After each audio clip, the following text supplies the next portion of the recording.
है सो जाएगा राजा रंग फकीर, कोई सिंहासन चढ़ चला कोई बंधा जा जंजीर। ये हालात है भागवत श्रोताओं। इसलिए सुखदेव भगवान से परीक्षित जी ने मात्र 2 प्रश्न किए पूरी भागवत कथा में, तीसरा कोई प्रश्न नहीं। और हमारे जीवन में भी असली 2 ही प्रश्न हैं। इन प्रश्नों को भली भांति समझना चाहिए। कौन से 2 प्रश्न हैं? बोले मानव को जन्म लेने के बाद क्या करना चाहिए, और उसके बाद उसकी मृत्यु जब नजदीक आ जाए तब उसे क्या करना चाहिए। केवल ये 2 प्रश्नों को व्यक्ति को समझ लेना चाहिए कि जन्म लेने के बाद क्या करना चाहिए और मृत्यु जब नजदीक आ जाए तब क्या करना चाहिए। और एक बात और आपको बता दूं, सुखदेव और परीक्षित जी के बीच में जो कथा हुई है वो किस्सा कहानी वाली कथा नहीं हुई है। सुखदेव और परीक्षित के बीच में जो कथा हुई वो अध्यात्म कथा हुई। कौन सी कथा? अध्यात्म कथा। फिर हम लोगों को ये किस्सा कहानी क्यों सुनाए जा रहे हैं? किस्सा कहानी हमें हम लोगों को इसलिए सुनाए जा रहे हैं कि वो राजा इस रास्ते पर चला तो उसका अंत कैसा हुआ, वो राम इस रास्ते पे चले तो अंत कैसा हुआ, रावण इस रास्ते पे चला तो अंत कैसे हुआ। ये समझने के लिए किस्सा कहानी के द्वारा हम लोगों को इस भागवत पंडाल में बिठा करके समझाया जाता है। समझ आज मेरे भागवत श्रोताओं, सुखदेव भगवान कहते राजन परीक्षित, भगवान ने जब सृष्टि का सृजन किया है तो सबसे पहले भगवान विष्णु की नाभि से कमल और कमल से ब्रह्मा जी आते हैं। और ब्रह्मा जी जब आते हैं तो ब्रह्मा जी ने क्या देखा है इस पृथ्वी पर? जब ब्रह्मा जी आए तो ब्रह्मा जी ने इस पृथ्वी पर जल ही जल देखा है। क्या देखा? जल ही जल। और ब्रह्मा जी जब देखा जल ही जल तो ब्रह्मा जी इस दुनिया में जब आए तो भागवत श्रोताओं, जब जल ही जल ब्रह्मा जी ने देखा है तो कहा सृष्टि का सर्जन कैसे होगा। तो ब्रह्मा जी उसी समय जल में डुबकी लगाई है तो ब्रह्मा जी ने क्या देखा है? जल में 2 शब्द दिखाई पड़े हैं काई के रूप में। कौन कौन? एक ता और दूसरा पा। ता और पा को मिला दो तो क्या हो गया? तप। यानी अभी संकेत मिला है कि और तप करो तब तुम कामयाब हो सकते हो। हजारों वर्ष तक तपस्या की, पृथ्वी का कुछ हिस्सा पानी से खाली हुआ। तो ब्रह्मा जी ने सर्वप्रथम 4 पुत्रों को जन्म दिया, सनक, सनंदन, सनातन और सनत। उसके बाद ब्रह्मा जी ने अपनी वाणी से सरस्वती को जन्म दिया।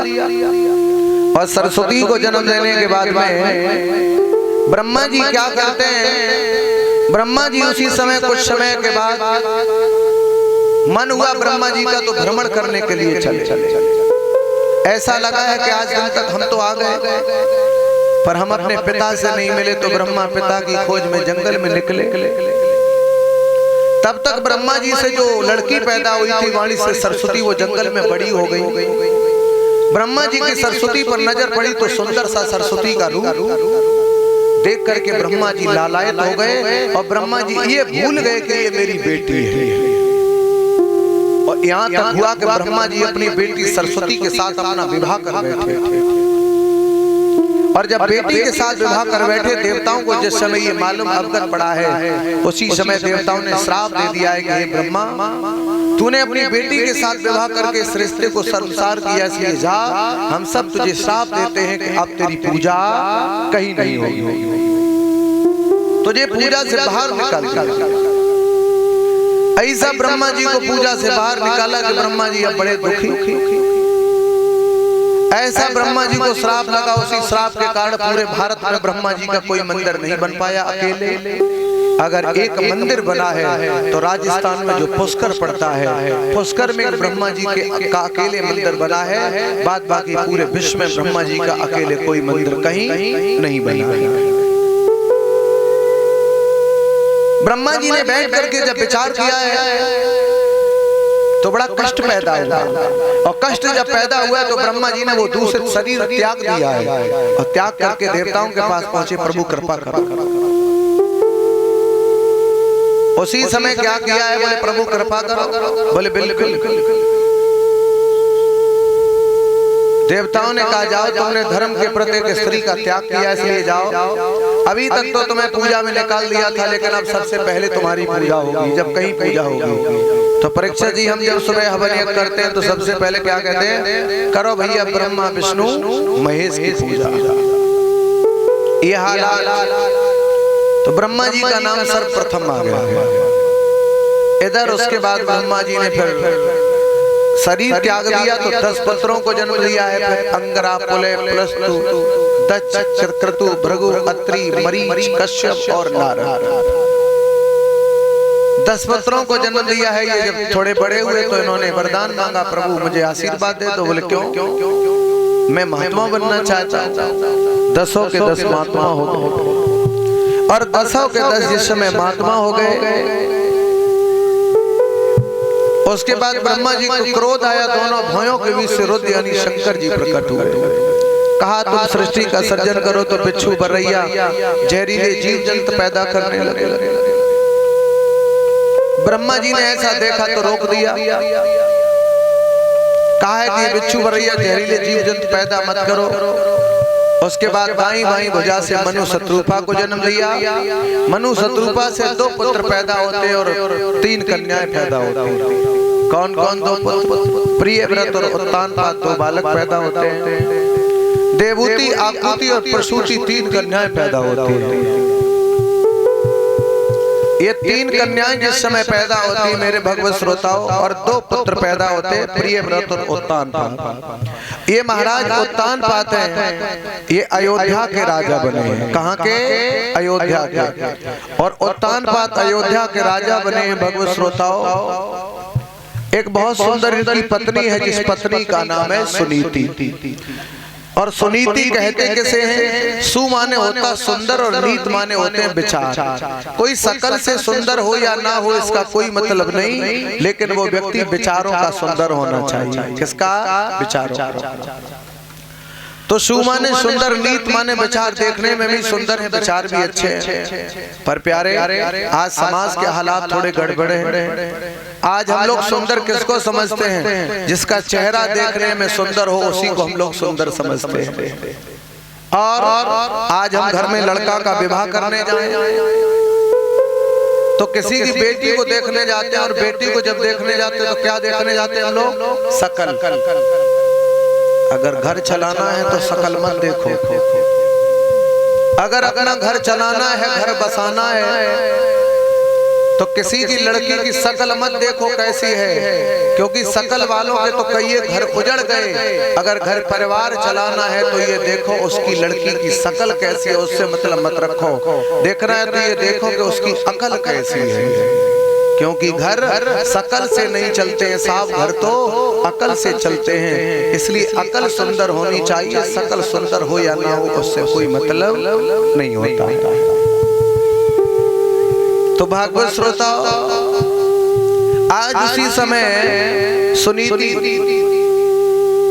और सुनीति जिस समय भागवत श्रोताओं पत्नी बड़ा अपने पति की सेवा करती, और सेवा करने के साथ साथ परमात्मा की ऐसी मर्जी रही कि सुनीति क्या किसी पुत्र ने जन्म नहीं लिया। उसके कारण थोड़ी निराश रहती थी, उसके कारण थोड़ी निराश रहती थी। राजा एक दिन दरबार में बैठे तो किसी मंत्री ने प्रश्न कर दिया कि महाराज सुख कितने होते हैं? बोले राजा ने कहा सुख तो 7 होते हैं। बोले 7 सुख कौन कौन से होते हैं?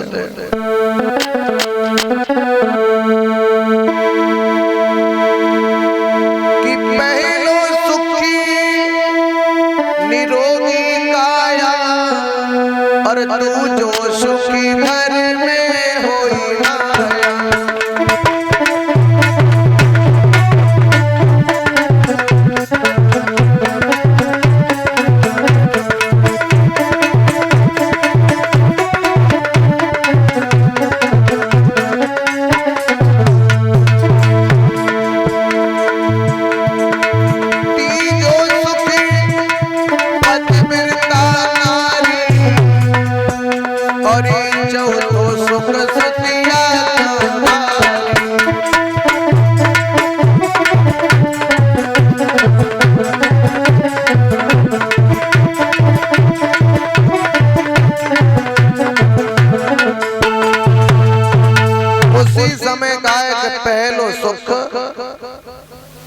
निरोगी काया। आप समझ लीजिए आपके जीवन में सबसे बड़ा सुख कौन सा है? पहलो सुख निरोगी काया। अगर इसमें शरीर में रोग नहीं है तो आपसे बड़ा दुनिया में कोई धनवान नहीं है। सबसे बड़े सुखी हैं अगर आप निरोग हैं तो। और आपका पड़ोसी 10 प्लाट पड़े हैं दरबार, 10 करोड़ बैंक अकाउंट है, कैंसर जैसी बीमारी है, टीबी जैसी बीमारी है, शुगर जैसी बीमारी है, तो आप समझ लेना कि उसका वो 10 प्लाट और 10 करोड़ किसी काम का नहीं है। समझ पहलो सुख निरोगी काया, दूजो सुख घर में होए माया।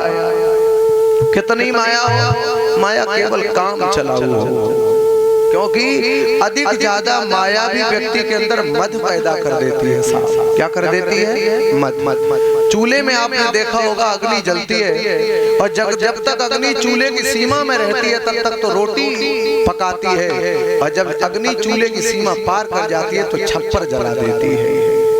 ऐसे ही हमारी आवश्यकताएं जब सीमा से पार हो जाती हैं, आवश्यकताएं जब सीमा से पार हो जाती हैं तो संसार में संकट पैदा कर देती है।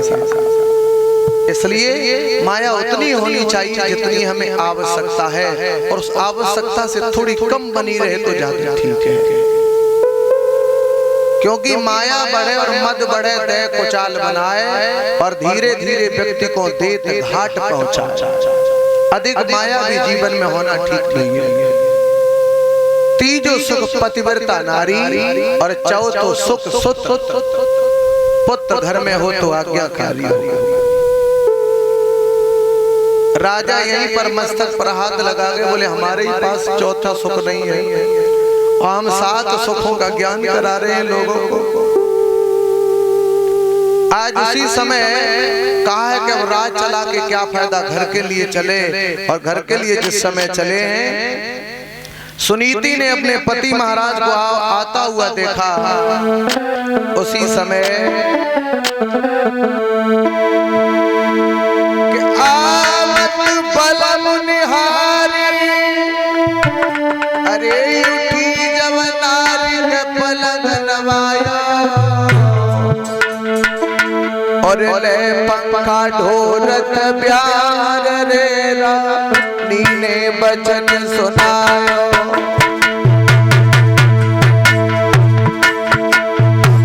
क्या हुआ महाराज, क्या हुआ?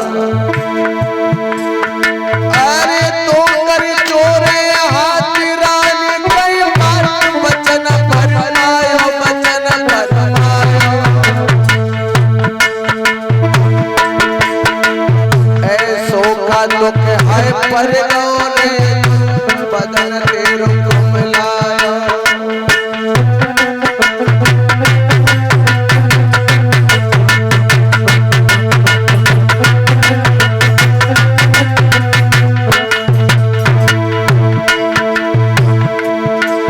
कोई रूप देख के आज राजा ठकुरानी को चढ़ो,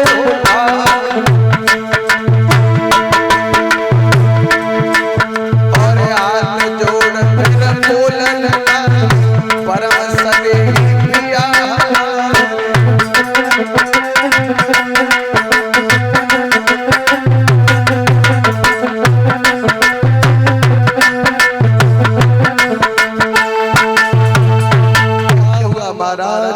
पहले आप जब महलों में आते थे तो सब कुछ ठीक ठाक होता था, लेकिन अब तो ये हालात बिगड़ गए हैं। क्योंकि आज महाराज के आने से ही और समझ गई है सुनीति के हमारे पति महाराज संकट में पड़े हैं। क्या हुआ महाराज, खुल के बोलो, क्या दर्द है महाराज, खुल के बोलो। उसी समय हाथ पकड़ लिए हैं, और हाथ पकड़ के कहा महारानी, अरे कर जोर रे पूछ रही भैया,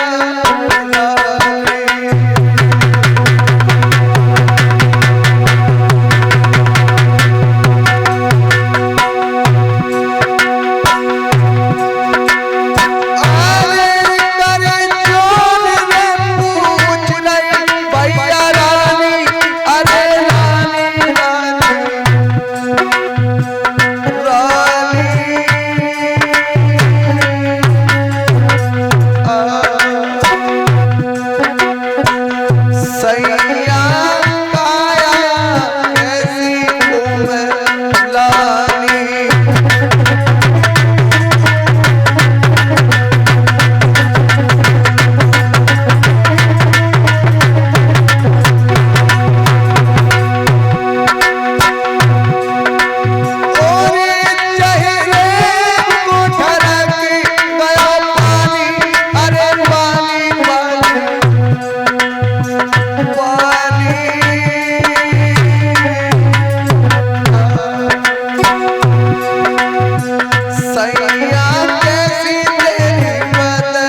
हालात तुम्हारे बिगड़ गए, क्या बात है? एक बार खुल के बोलो, क्योंकि मैं आपकी अर्धांगिनी हूँ और एक अर्धांगिनी पत्नी का परम कर्तव्य बनता है कि पति के और दुख और सुख में शामिल रहे। महाराज क्या हुआ है? महाराज क्या हुआ है? खुल के बोलो। आज उसी समय कहा है कि कुछ मत पूछो, कुछ मत पूछो कि बेटा बिनी गाती सूरी है।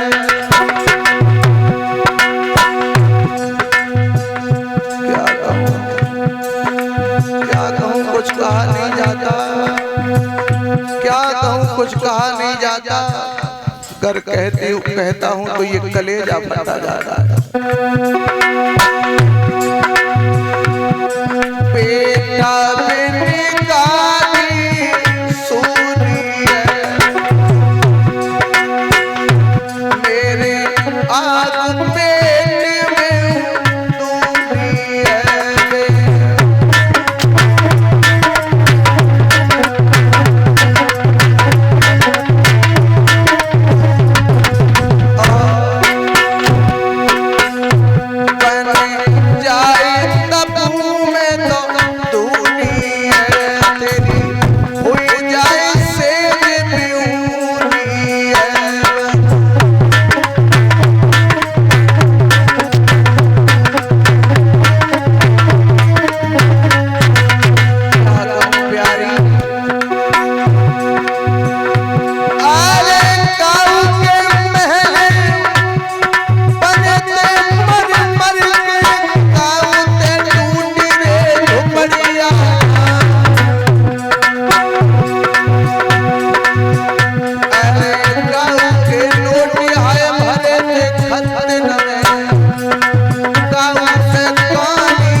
सुनीति रोने लगी कि महाराज आज मैं समझ पाई हूं कि इस अभागिन से तुम्हें इतना कष्ट है। क्या करूं स्वामी, मेरी इस कोख में पत्थर पड़ गए जो मैं तुम्हें खुश न कर सकी। जीवन कुर्बान कर दिया है आपकी सेवा में, लेकिन इस कुलंगनी से आपका कुल न चल सका। ये सबसे बड़ा जीवन में आज हमें दुख है। महाराज मैं अपने प्राण त्याग दूंगी पर अब जिंदा नहीं रहूंगी। उत्तान पात ने कहा उसी समय, रानी सुनीति नहीं, तुम प्राण यदि त्याग दोगी, क्योंकि व्यक्ति जो बेमौत मरता है उसे अधोगति प्राप्त होती है, इसलिए प्राण प्यारी घबराओ नहीं। किस्मत तो बद मेरी है जो पुत्र ना मिला, तुम्हारी कोई गलती नहीं है, इसलिए प्राण मत तजो। बोले हम प्राण नहीं तजेंगे। उसी समय सुनीति ने कहा कि महाराज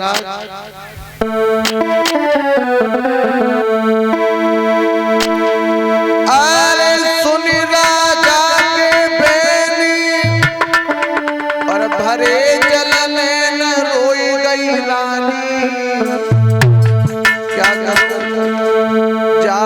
जगत अपरंपार रे जात न सैया